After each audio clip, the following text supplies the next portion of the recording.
Electrics, kill the blue run lights, please. Like you 2 and sound 1A. Go.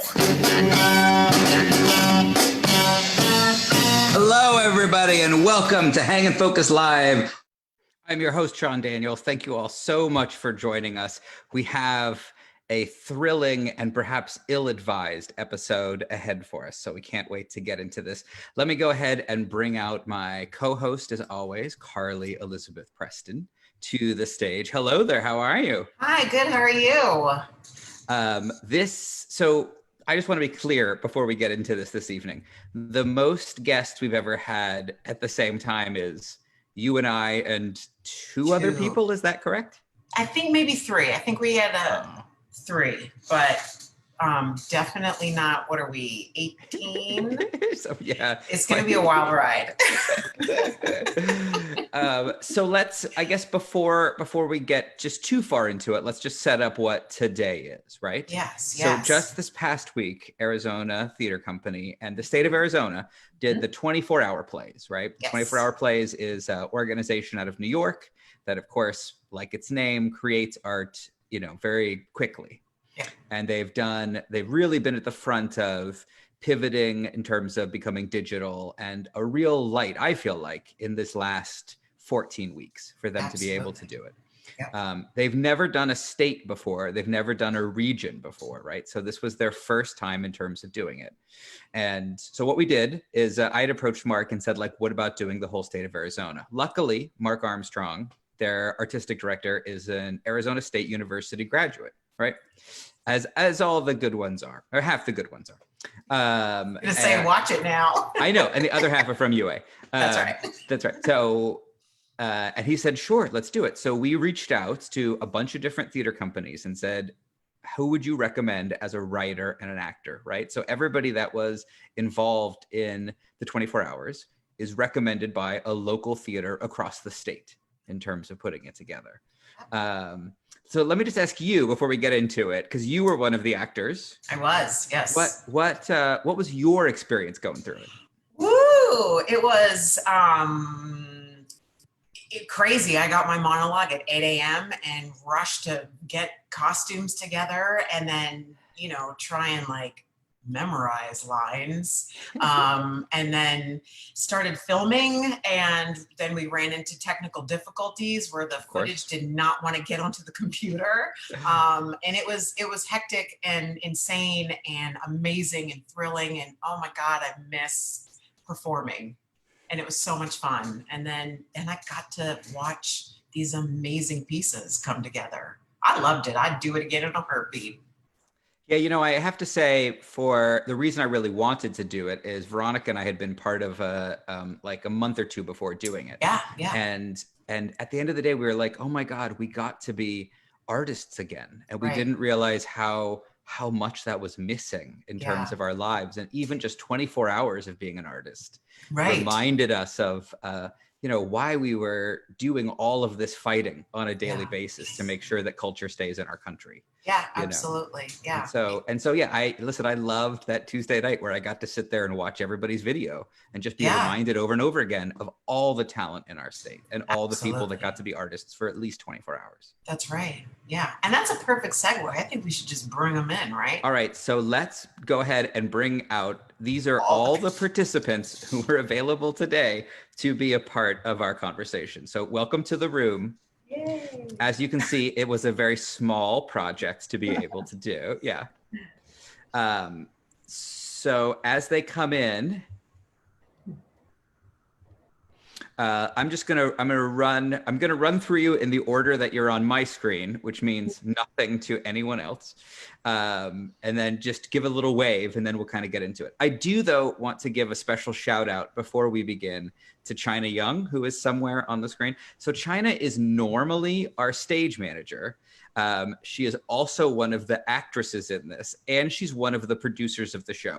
So actually, by shoving everybody into the show, we were like, isn't that fun and crazy?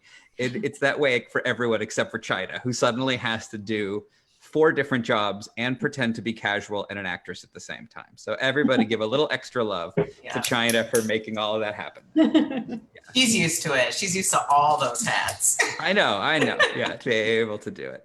All right, so just give, I have Elaine next to me. Give a little wave there, Elaine. Great. And then maybe, hello. Lewis. Milta. Gabriella. Jen. Shelby. Angelica. This is China. This isn't the order on anybody else's screen, is it? We're all learning how it really works. Oh, is it really? It's on mine. Yeah, this is weird. Oh my God, Paul. Yeah. Hello, Paul. Shonda there. Susanna. Brenda. Veronica. Alejandra. Done there. John and Monica. Oh my God. What an amazing group. All right, so let's just do like a quick polling before we begin in terms of everyone together. So let me ask, actually raise your hand if you were one of the playwrights, just so we can get a sense of who the playwrights were to be able to do it. Great. How many of you, when you got assigned your actor, raise your hand if you knew who your actor was or you were familiar with them? All right, so I guess raise your hand if you didn't know really who they were when you got them assigned. That's amazing. So raise your hand if you were one of the actors. Great. Raise your hand when you found out who had written for you. Did you know who they were? Raise your hand if you knew who they were. All right, raise your hand if you didn't know who they were and you were frantically Googling who was responsible for your life for the next 24 hours. That's amazing. All right, so it's about half and half, right? So about on both sides, people knew who they were getting into and knew who they weren't. So I want to share just a little bit of the behind the scenes process before we get into the whole thing. So one of the parts that nobody sees when this gets started, each of the actors puts together a short video about who they are. And I think the way Mark Armstrong describes it, which I think is gorgeous, is that he says, as an actor, you so often have to fit into whatever roles there are available for you, right? Part of going to an audition is trying to convince people that you can do what it is that they want to do. And that this is the one opportunity where you get to say, here is who I am. And here is what I have to, here's what I would love to do. And then someone writes a role for you, right? That doesn't happen in the theater, really anywhere, unless you're, at the top of it, right? So I think that's amazing. So what happens is that each of these people put together a video about who they are. And then from this, Mark and I decide who goes with what. And then this is the inspiration for what the playwrights put together. So I want to share Shonda's video of what she puts together, because not only is it deeply charming, but it made us all love her at the end of it. But I think it gives you a good example of what the playwrights see before they write. So everyone turn off your cameras and mute, and we'll watch what Shonda turned in so you can get a sense of how this worked.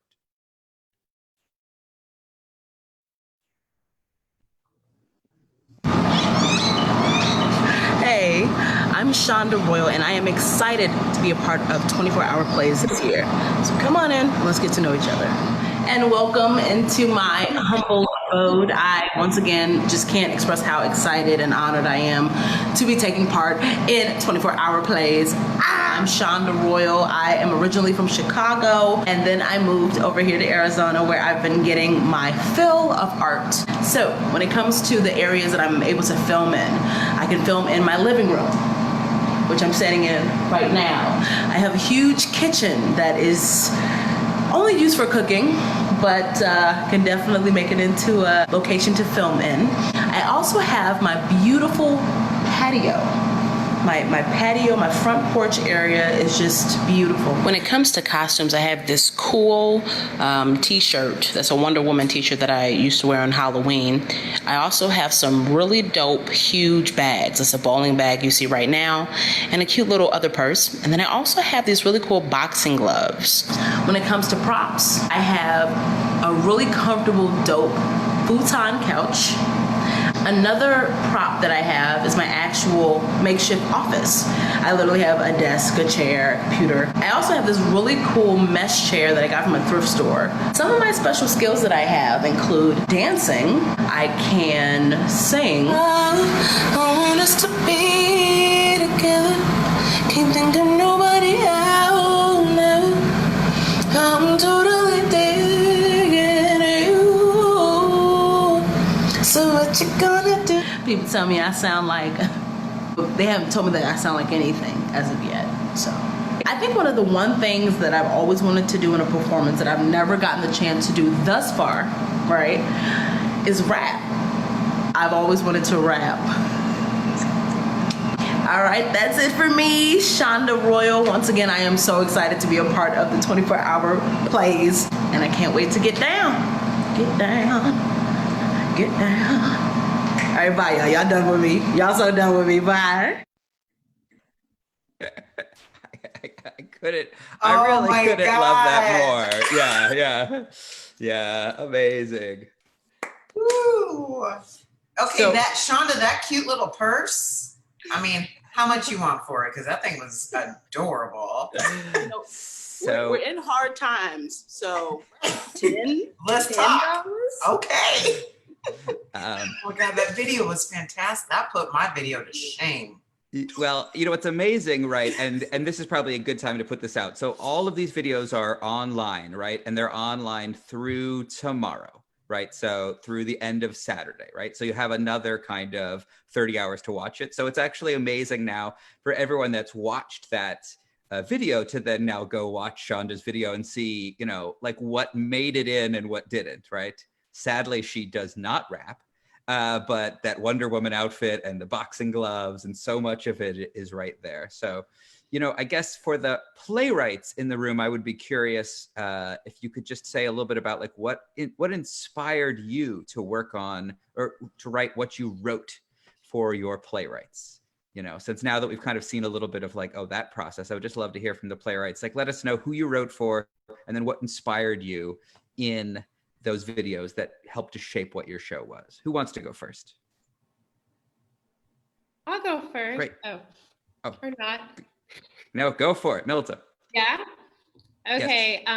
So just words leaped out at me and felt like they came into my being. Like I felt like I got a snapshot of who Jen is, maybe, or that she would be cool to go with such a out of the box type monologue. Like it just seemed like she would flow with that really well. And I just heard dead circus performer, tightrope walker, cat, and wanted to play the keyboards. And I was like, okay, I'm on.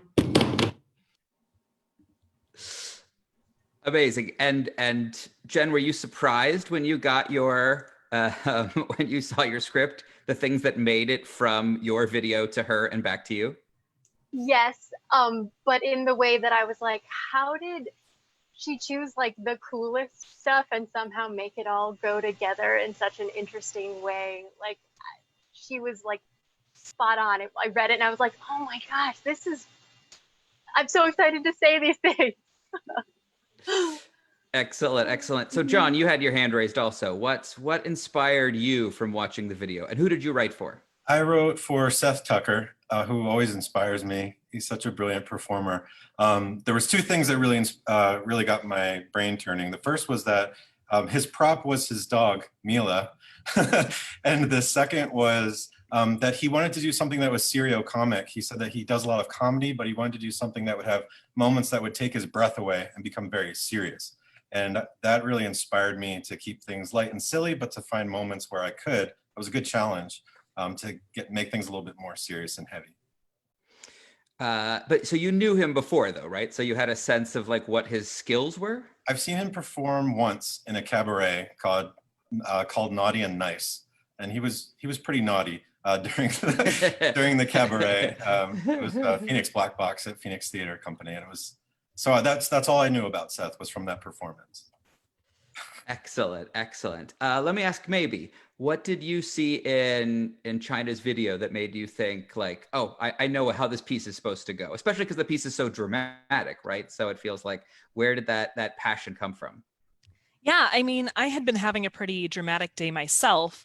And then I was watching her video and she was having some issues with the amount of space she had on her phone to record.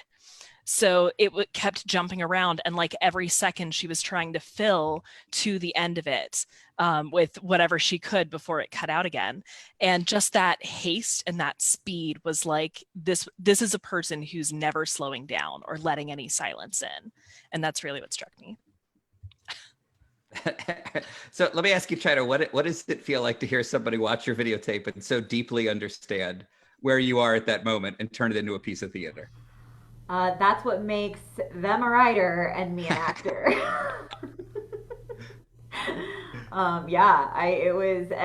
It was so funny because there's so many other pieces of me that they don't even know yet. I've actually been trying to get with maybe to decompress about it and debrief about it, because there's like little nuggets of like inside jokes for me and my friend that actually went to a school that has a meditation practicum foundation. So like we have all of these little inside jokes with ourselves, and like maybe found them and had no idea. But that's great acting on any level, right? That you read a script, you figure your way in, you figure out little ways to connect with it. You just did it in a matter of minutes as opposed to a four-week rehearsal process, right? Elaine, what drew you after watching the video to write what you wrote? Well, it was kind of lovely because she kept talking about indecision. And so what I did is I walked back from the concept of indecision. First, she said, I don't know which prop to use. And she showed me 2 outfits and 2 props. And, so I was looking at this mask. I was looking at the salt crystal candle like I have at home.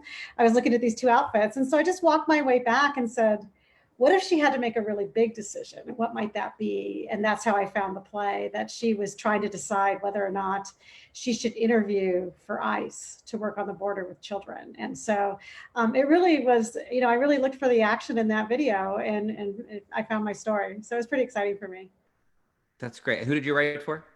Oh, Alejandra Luna.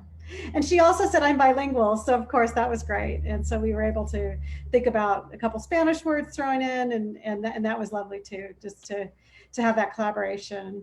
And but she also, well, I won't speak for you, right? Because I was kind of gleaning things, but I was also I told her this is a mix of your truth and my fiction. And that's what I really felt like this process was. And it was really fun. And I actually ended up writing 2 monologues. I wrote one and I didn't know. And then I went and just like her, I relate to the indecision thing. I wrote another one. And that was kind of fun for me.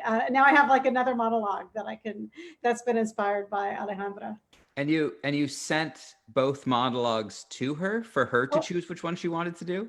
I think I wrote you and you said, let her choose. But yeah, I thought I wanted her to connect to the material. And I know that my writing is complex. I mean, I've been in this body a long time, and I've been in this writer a long time. And I know that there are a lot of layers, and I just wasn't sure. I just wanted to make sure that whoever was performing for me, and specifically Alejandra, could relate and feel like she had a way in. And I didn't want her to feel like there's only one way. I wanted her to feel like she had 2 doors to choose from.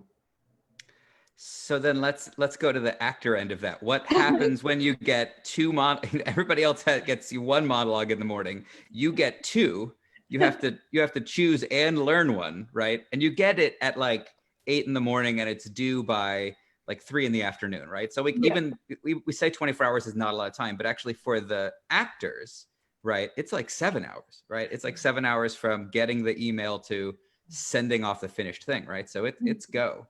So yeah, how do you choose which monologue you're going to do? Well, I remember I put my alarm specifically to wake up to see like what I got, and then I see 2 attachments, and I'm like, oh no, like, oh my gosh, like I told you I'm so bad at making choices. But I read them and they were both great, so it made it very difficult. But then we talked for a little bit, and we kind of came with the decision to choose Oyster, just because there was a lot of it that I really related to. So yeah. Yeah, and let me ask you guys this. So this is Veronica sneaking into the show here. Yeah.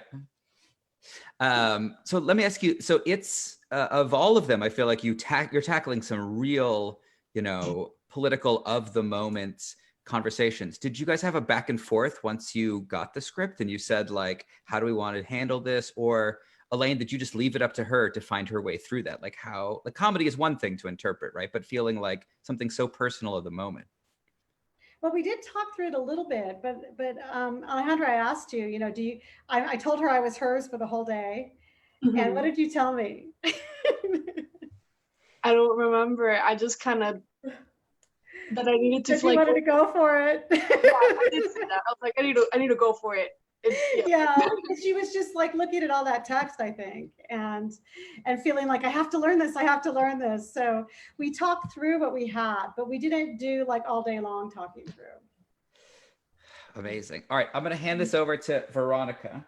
I'll put you on, and then Paul, can you just talk a little bit about what inspired you about Veronica's video? And then someone ask her a question because she won't be able to hear. So a couple things inspired his video.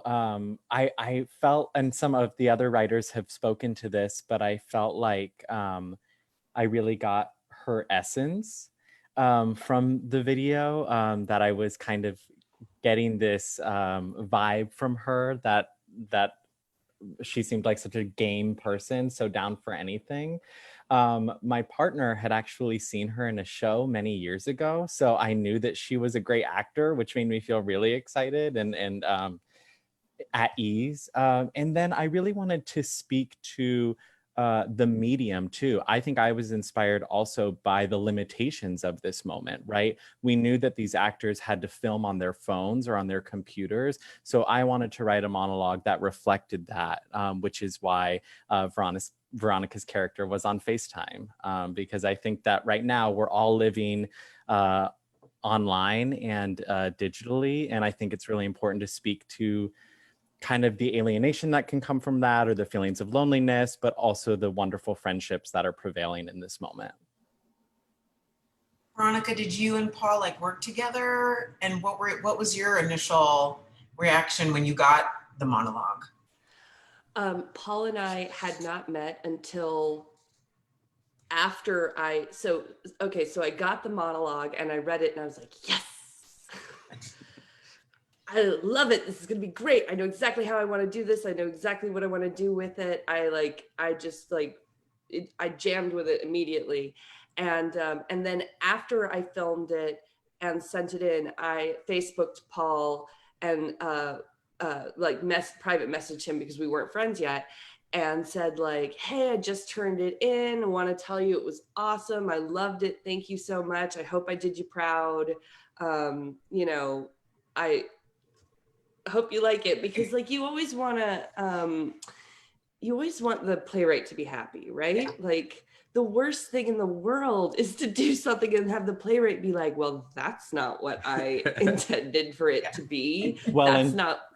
And sorry, to Veronica's, no, just to, to your credit, I heard the first maybe 2 lines come out of her mouth and I was like, we're fine. Everything's going to be fine. She completely understands the tone of this piece. It was incredibly affirming. Just like right away, I was like, she knows it. She gets it. So then the funny thing was that after I messaged him, he messaged me right back and was like, oh my gosh, my partner saw you in this play years ago and was raving about you. And so I was confident that everything was going to go well. And like, he still hadn't seen it at that point. And then we started like going back and forth about, we obviously now know that we have all the same people in common. So there's like, it was crazy. It was like every time we would go back and forth, it'd be like, oh my God, you know this person? Oh, you know that person? Oh, it was just kind of like one of those crazy things, which just goes to show you that like the theater world is actually quite small, and everybody knows everybody. So be nice to everybody because we all know each other. Because we all know each other. Did anybody have any difficulties or challenges with this, both playwright and or actor? Since Sean's not hearing, I'm taking over. Well, wait, we haven't finished our round with playwright, so you can't jump script, Carley. That is page manager hat. I'm sorry. No? I can't see the script. Are you gonna stay? All right, we're gonna try to do both of us here. Let's see. Somebody talking. We'll see if we can hear you. Can you hear us? Uh-oh, what have we done? Oh no. Oh no, Sean can't hear us. Oh, good. I don't think so. All right, Oh, can Carley, you? You and me. Very good. We're good. All right, we're back. Okay. Let me ask. Oh, Monica, what inspired you when you watched the video? Oh, and we've been forgetting to say the title. So go ahead and tell us the titles of the script also that you wrote. Though really, people should just watch all of them, right? And Yes. figure out, which one is. It's a bit of an Easter egg hunt, but go ahead and tell us which one you wrote.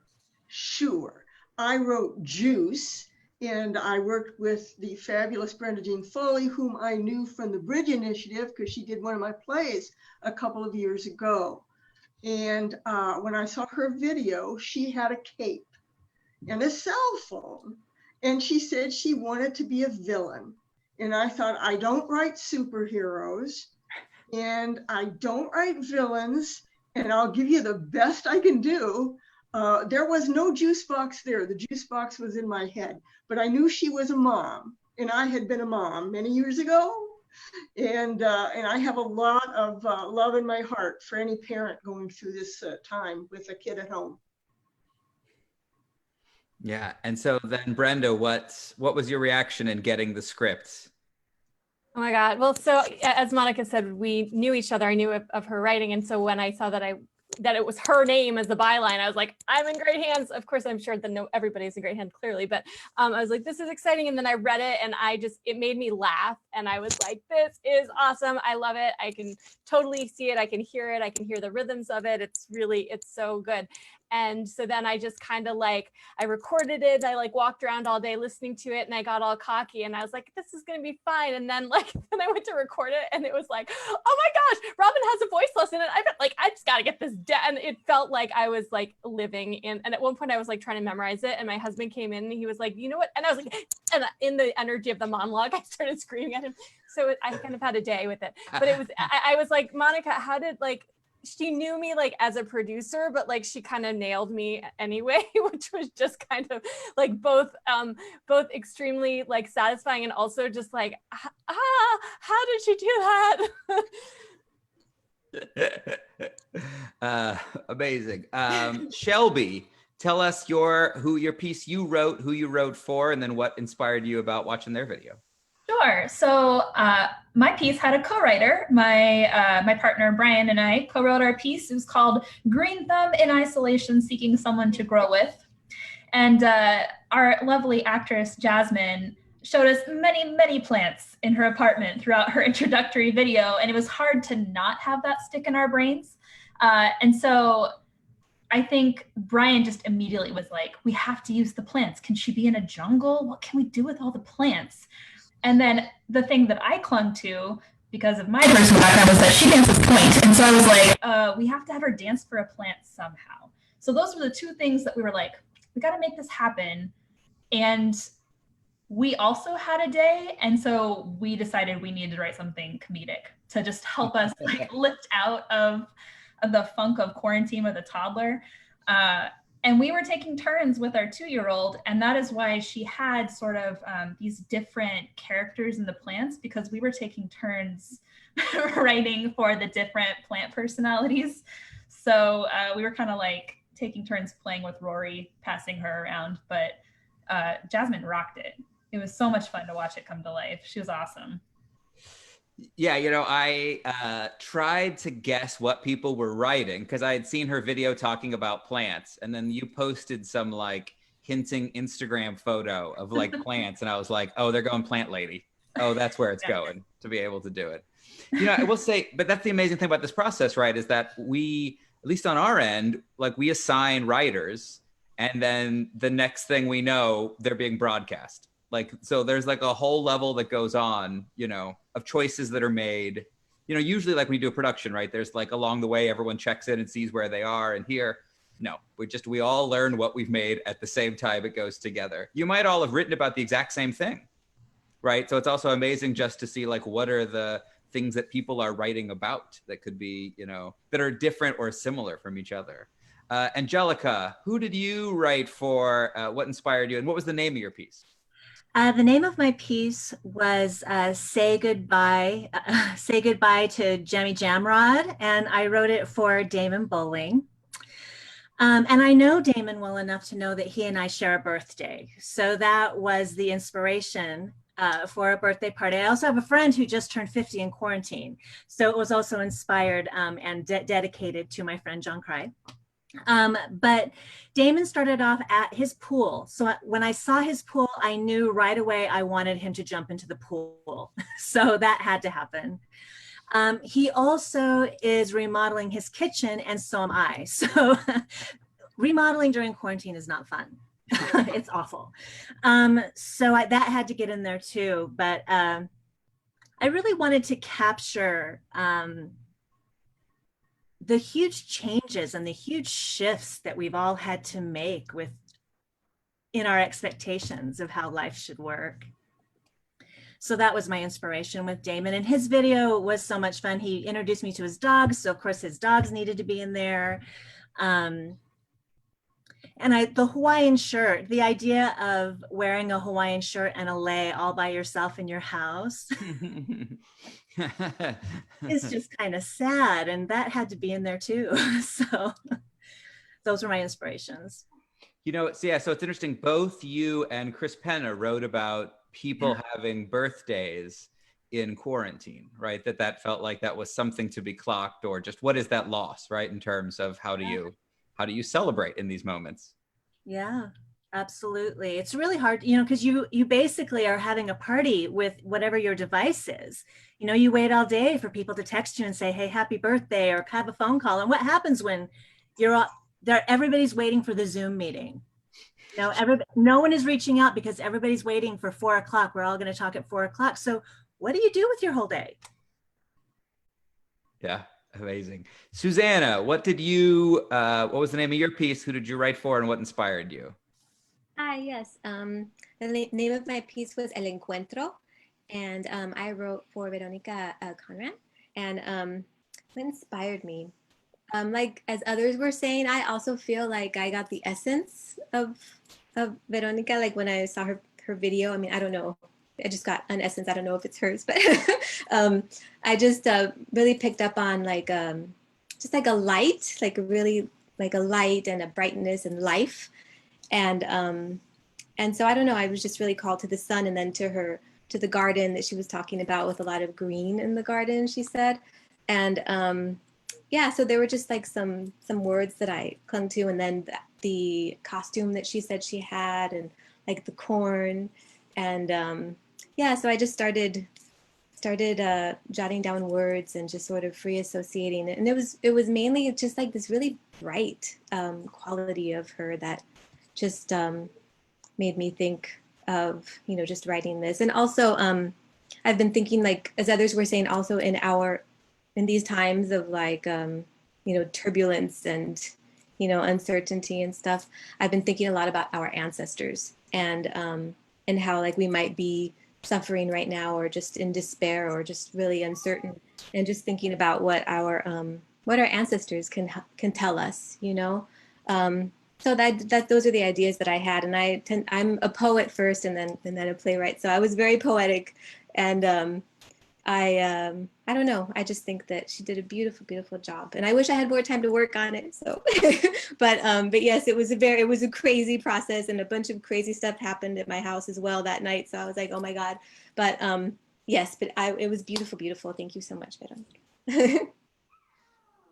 And I will just say, so I wrote for Gabriella, and the thing that really inspired me was just like her deep optimism in our art form, that really just, in this really dark moment, just somebody that really felt like we're going to make the best of it. Here are the things that are still important to me, regardless of what it is. And so, which is even why I thought we should do a song, because I was like, that's the most kind of sweet thing that there is. Gabriella, so what was it like to get the piece that morning? It was really scary. Yeah, at one point I just looked at my hands and they were like this. And I had to just like sit down and not do anything. for a while. But getting the piece was great because I read it and it was really resonated with me. And I feel like you picked up nuances out of my personality that I guess are obvious, but it still feels kind of crazy when someone's like, hey, I see you. So yeah, it was exciting. It was terrifying. And it was joyful all at the same time. Yeah, and so just when I realized it was going to be there was going to be a song in it, right? I was like, who can write a song in like an hour, right, to fit into this? So I asked Jesse Sanchez. So what's it like to get a song? And can you just walk us through the process of like, how did you get the music? He did sheet music, right? He recorded himself singing it, send it to you. Yes, he recorded himself doing it, and then he also recorded the instrumental and then sheet music. He was very like, do whatever you want. Like, if you don't like this, don't do it. Like, so if that really calmed me, that soothed me. The music felt like, oh, okay, I get to switch it up when I feel like a little stuck with memorizing the monologue. I could go the music and then work on that and then come back. So that was really great. And to work with Jesse, oh my God, he is awesome. I'm so glad we're connected now. So, and just because like recording music is a disaster on Zoom, just to explain like how it worked, right? You recorded just the vocals and then you sent it to him and he mixed it and then sent it back? Yeah, so I just listened to headphones and I recorded on my phone. And then I sent them his way. Yeah, and I recorded the little harmonies and stuff and sent them his way, and then he plugged it in. And at first I just recorded the video. The video, because we weren't sure if it was just gonna be me live singing in the video or not. So in the video, I'm actually just singing it, and I sent it and the music's playing in the background. And then he was like, oh, we're gonna cut the audio and then overlay it. So that was great. And then we matched my mouth to the music somehow. It was kind of crazy. I couldn't have done it without my boyfriend's help. He's like sound designer, stage manager extraordinaire. Amazing. Great. So let's also go back to Veronica, who we skipped over because I was trying to take care of a childcare thing while I was interviewing you all, and went straight from Susanna to Gabriella. So Veronica, what was it like to get the script from Susanna in the morning and work through it? Yeah, Susanna said some really, just really close things to what I felt too. For some reason, when I read her piece, I connected to it immediately.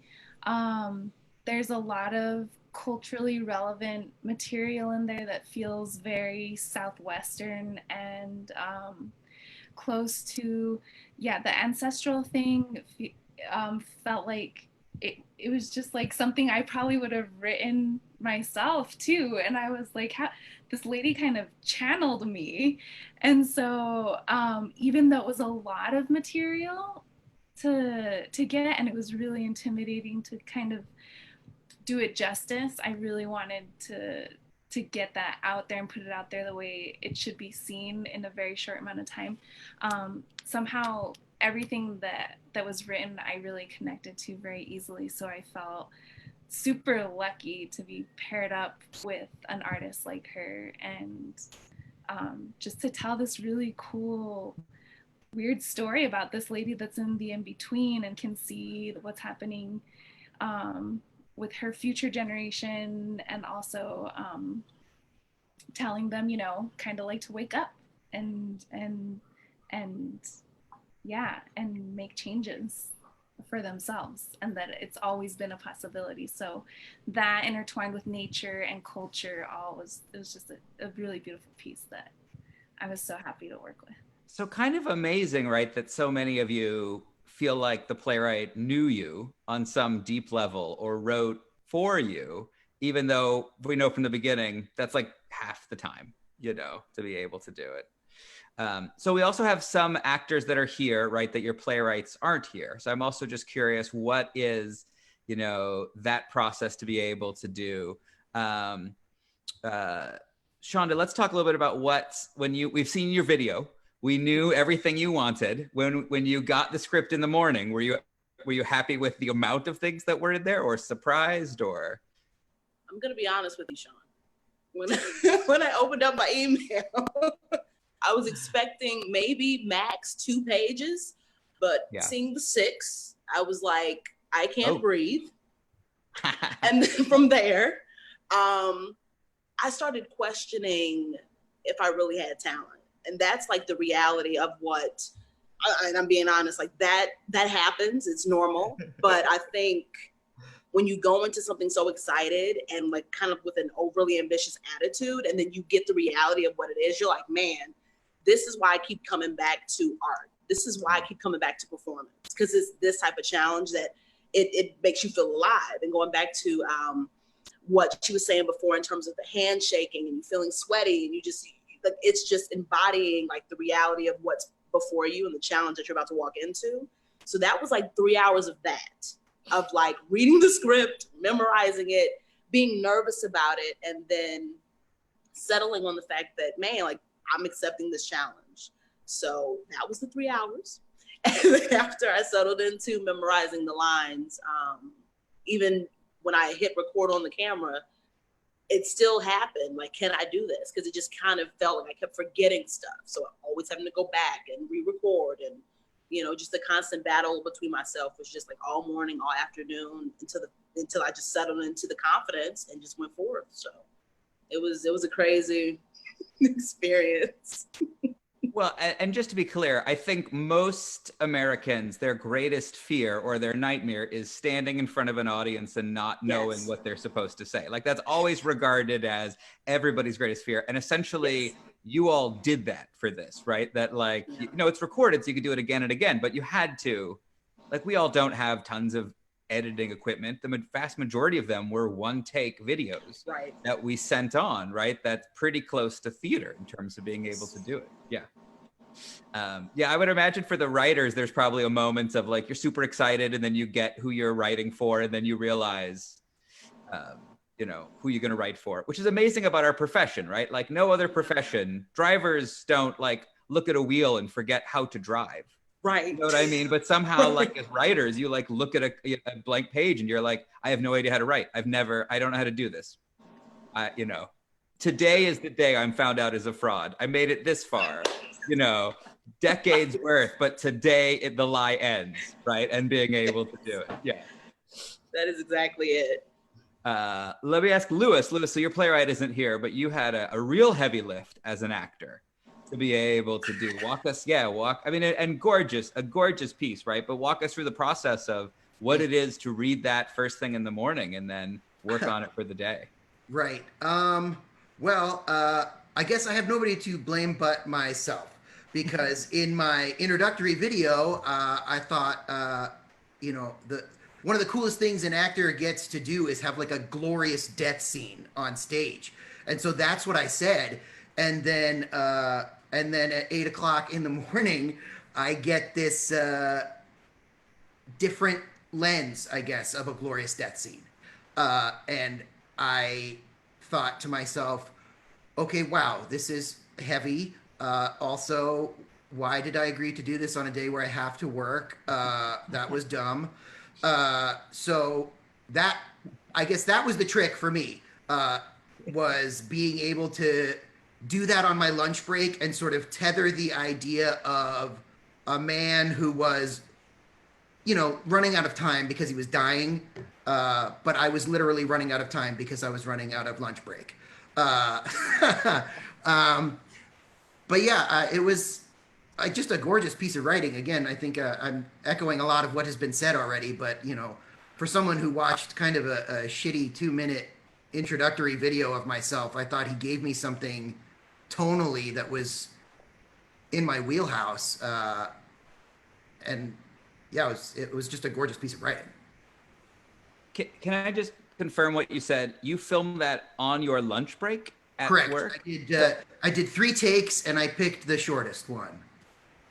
And did you secretly learn your lines at work, or did you do it all in that 1 hour? I got up early so that as soon as the email came in, I would be ready to go. So like I was ready, like with coffee in front of my computer, waiting for that to come through. And then I did something that I think Brenda mentioned, like I read it into my phone so that all morning when I would go to the PDF and read it, but I could keep it in my headphones and just listen to it over and over and over again. And then, you know, when it came time to film it, I just kind of had to, you know, SNL it and do the best job that I could as far as remembering it. It certainly was not word perfect, but weirdly, like a lot of actors have said here, I felt like it had been weirdly written for me. So it just kind of mysteriously was there. And when I went back and watched it with sort of the PDF much later, I was like, oh, that's, you know, it's not 100% word perfect, but it's close. And the spirit of it was definitely there. So. Oh, God, amazing. All right, we asked each of you to bring a word, right, that we do each week, which I'm curious to see what it is for this. Let's start with Milta to go first in terms of what's like after this whole experience being a part of this community, what is the word that you wanted to bring today for all of us? Reciprocity. And it actually came to mind after I wrote the piece, and just, you know, give and take and women being on equal footing is something that I've been thinking a lot about as we are working and doing all the things that we do. Amazing. Carley, did you bring a word even though you're on every week? Did you bring a word for this week? No, because I never have to bring a word. Yeah. So skip me. All right. We'll come back. Brenda, a word? I had two, but I'll give you one of them. Disruption. And why disruption for this? Well, because it was like, even, you know, we're creatures of habit and routine. So even like everything has been disrupted and like craziness with COVID, but we've still kind of then become into a routine. And then like doing this was like disruptive to the routine and like a really kind of fun, juicy way. Look at that, Monica. My monologue was called Juice. But also like I'm in this process of like trying to work on disruption, like in more broader terms in the world and in our field. And like, so I don't know, it just all disruption just kind of encapsulates a lot to me. I love it. Elaine? I would say arc. We're at a certain moment in the arc of history. As playwrights, we work with the arcs of characters. And I just want to tell everybody how honored I am to share this particular place on the arc with you. Oh, God, Elaine, always good. Shonda, your word? I actually picked the word lane, as in like the driving lane. And just how we need to, especially as artists, stay focused on our lane and work our lane, because I mean, our individuality is literally what's giving us life during this time as artists. So that's my word. Amazing. Monica? Persistence. That's it. As we are in the arts, and this is our life's blood and our life's work, and we're in the middle of this shitstorm, but persistence. And thank you for the opportunity for me to be persistent. Yeah, that's the thing I love about this, right? Is that like it made us all do it, right? The hubris that made us all agree to that first email, and then suddenly being forced to actually stick with it when the day comes, right? Yeah. We're all a little nuts, so that helps.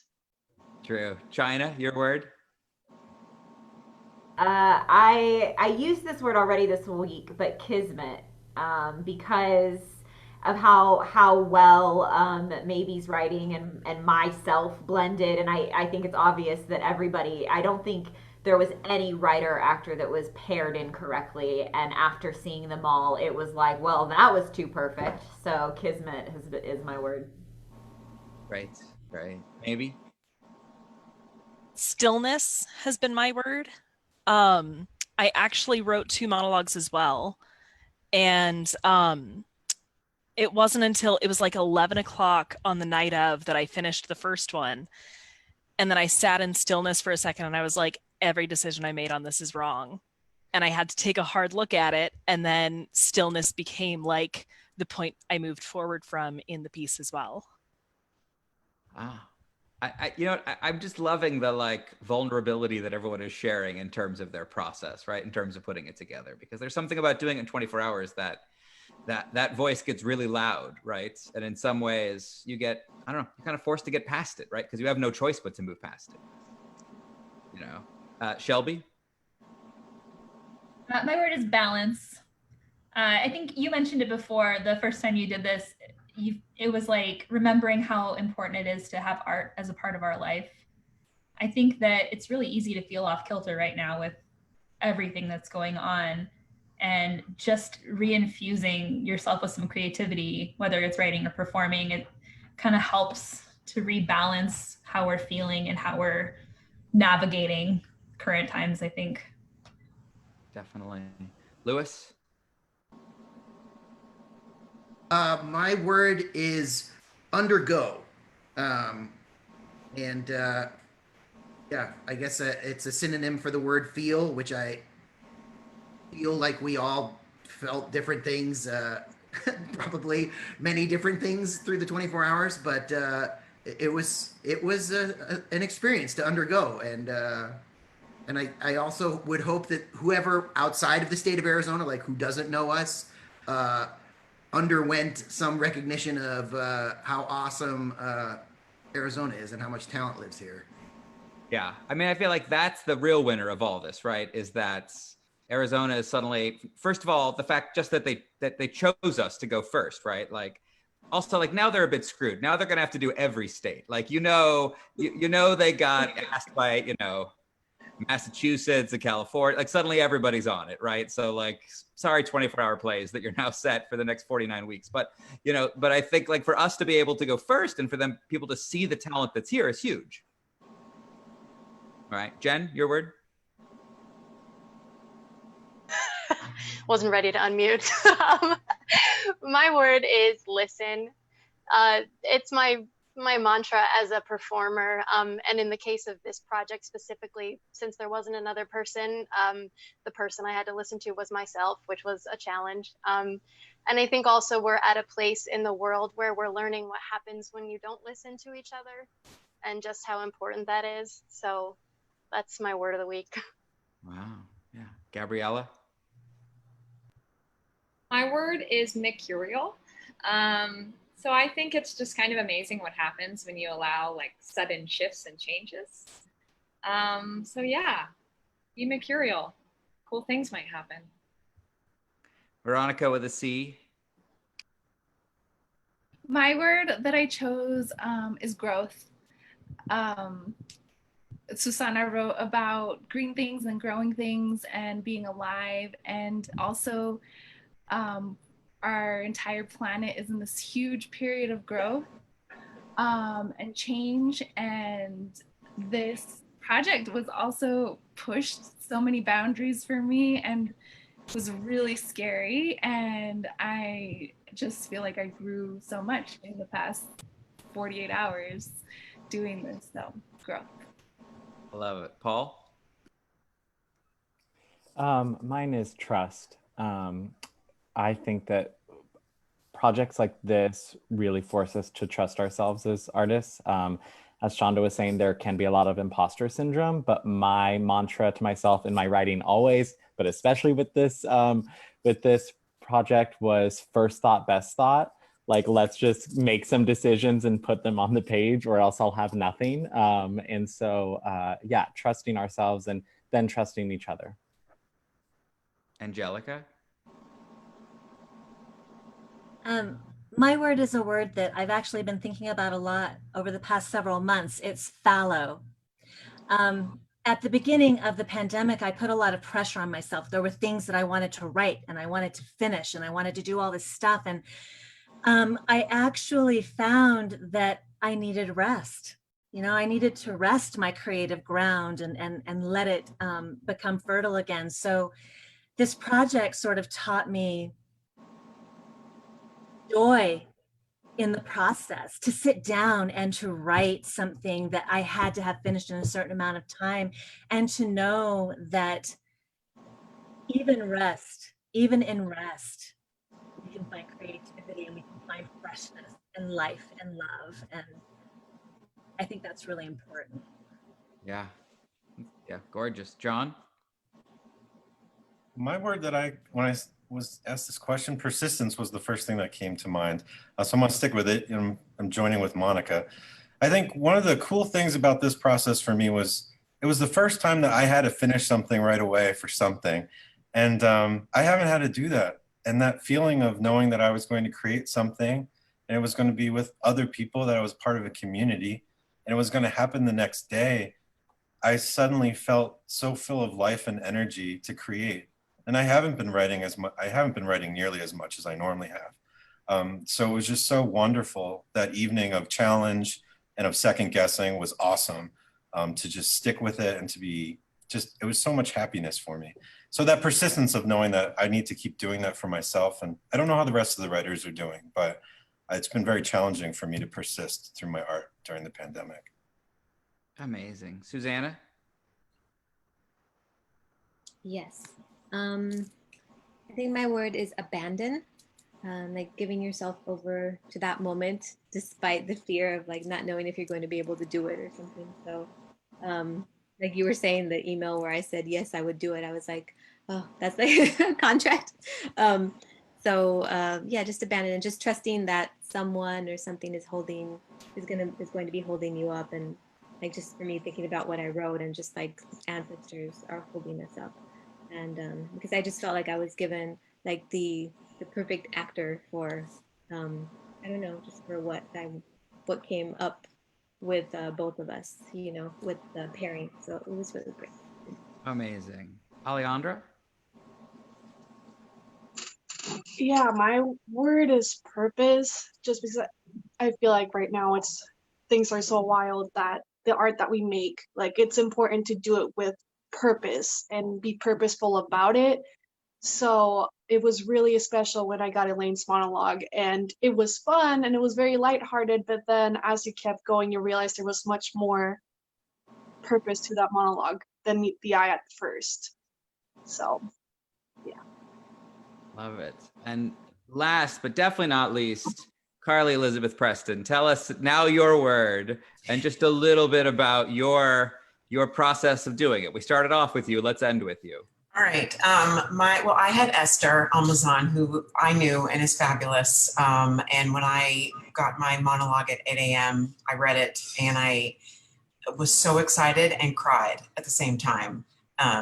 When you find out what this character is going through, but also sort of like a dream role. And I kind of want her to write a whole play because I just want to embody this. She's a jazz singer in 1930s New Orleans who's the granddaughter of a voodoo queen. And for those that know me, that's like me. So it was awesome. But my word, now that I had a moment to think about it, I'm going to say connection, because I feel like even though we worked either separately or with our playwright, we're all connected. And and watching everybody's work, like I've connected with like maybe, and I are now friends on Facebook and these different connections. And now we're all connected in this special experience. And I think that's really awesome and beautiful. So that's me. Yeah. Well, and so you guys can't see that, but in the chat, Brenda was like, Sean should have to give a word too, which is fair. So I would just say that and I think this is my overarching thing, is I just felt so much pride that evening. You know, I think I mean, let's be honest, we didn't really know how this was going to go. You know, we had like the best intentions and we thought we put people together, but you know, every piece of art made is a bit of a crapshoot in terms of how it comes together. And so really just what I felt sitting on my couch watching video after video come up and just being so impressed with everybody and just blown away by the scope of what people were tackling, and, you know, from current events to comedy to, you know, what does it mean right now? Like it really felt like it did that great theater thing where we say, what does it mean to be alive today?